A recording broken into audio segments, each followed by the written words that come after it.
सर्वज्ञानामीश्वर सर्वबोधानां ब्रह्माधिपति ब्रह्मणोऽधिपति ब्रह्मा शिवो मे हस्तु सदा शिवो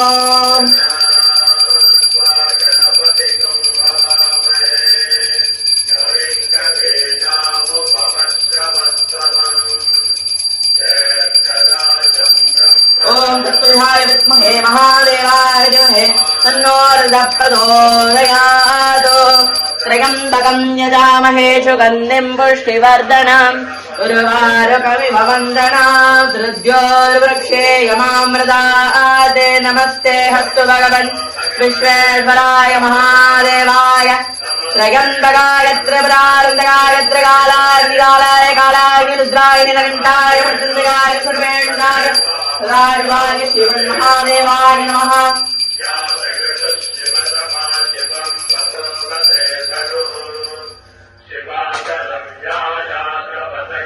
ॐ चित्सभेषाय विद्महे चिदाकाशाय धीमहि तन्नो सवेश प्रचोदयात् आनन्दनराजस्वामिन्ने नमो नमः। ॐ सर्वमङ्गलमाङ्गल्ये शिवे सर्वार्थसाधके शरण्ये त्र्यम्बिके देवी नारायणि नमोऽस्तुते शिवकामसुन्दरि अम्बिकायै नमो नमः।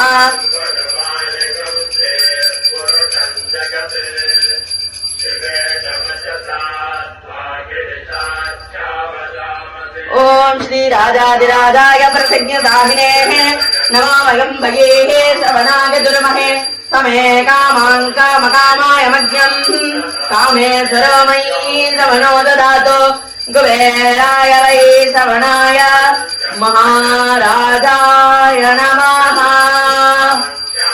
தென்னாடுடைய சிவனே போற்றி நாட்டவர்க்கும் நிறைவா போற்றி ஏகம்பத்துரையந்தாய் போற்றி ஆகும் பெண்ணொரு ஆனாய் போற்றி மலையானே போற்றி போற்றி திருச்சிற்றம்பலம்.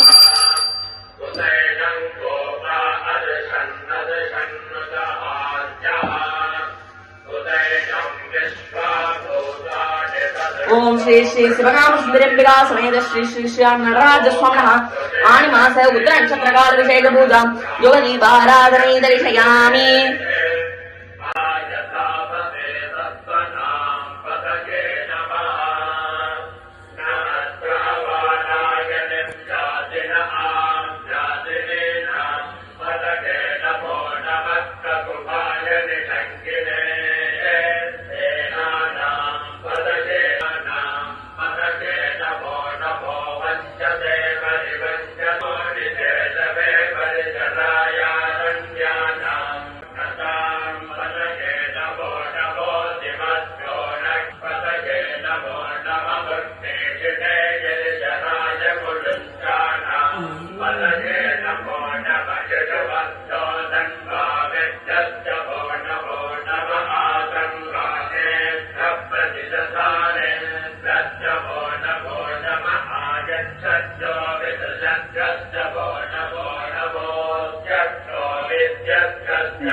Namo